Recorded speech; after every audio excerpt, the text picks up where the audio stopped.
la base, j'étais pas du tout du milieu agricole. J'habite à la campagne, mais rien de, voilà, de très particulier. Et en fait, tout de suite, je me suis tournée vers l'agricole après le lycée. J'ai fait un lycée général et je voulais être vétérinaire, mais la prépa, c'était trop compliqué pour moi, je pense. Donc il y avait une voie, un concours en parallèle où en fait on faisait soit 2 ans de BTS, soit 2 ans d'IUT et ensuite 1 an de prépa. Et donc je me suis dit je vais essayer. Moi je recommande aux élèves qui en tout cas sont pas sûrs de vouloir aller en école vétérinaire et qui veulent avoir un diplôme en plus en sécurité de passer par la voie BTS ou même DUT. Les DUT permettent de découvrir les métiers du laboratoire ou de l'agroalimentaire ou de l'agronomie à côté. Là aujourd'hui je suis au salon de l'agriculture avec la SNGTV, qui est le syndicat national groupement technique vétérinaire.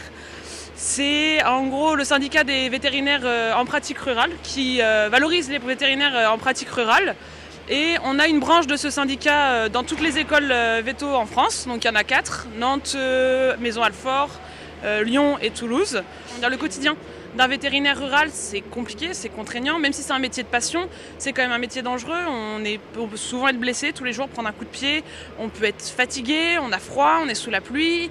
C'est parfois des contraintes qui sont difficiles à accepter, à en cumuler. C'est souvent des pratiques dans des cabinets qui sont assez éloignés, qui sont pas au milieu de nulle part, mais qui sont reculés à la campagne avec pas beaucoup de services autour. Et je peux comprendre, moi la première, j'adore aller au cinéma le soir quand j'en ai envie, vouloir manger, je ne sais pas, exotique un peu. Et au final, c'est vrai que quand on est dans une commune de 5000 habitants, c'est un peu compliqué à trouver. Sinon, première expérience professionnelle, j'espère dans le Grand Ouest, bassin laitier et en rural bien sûr.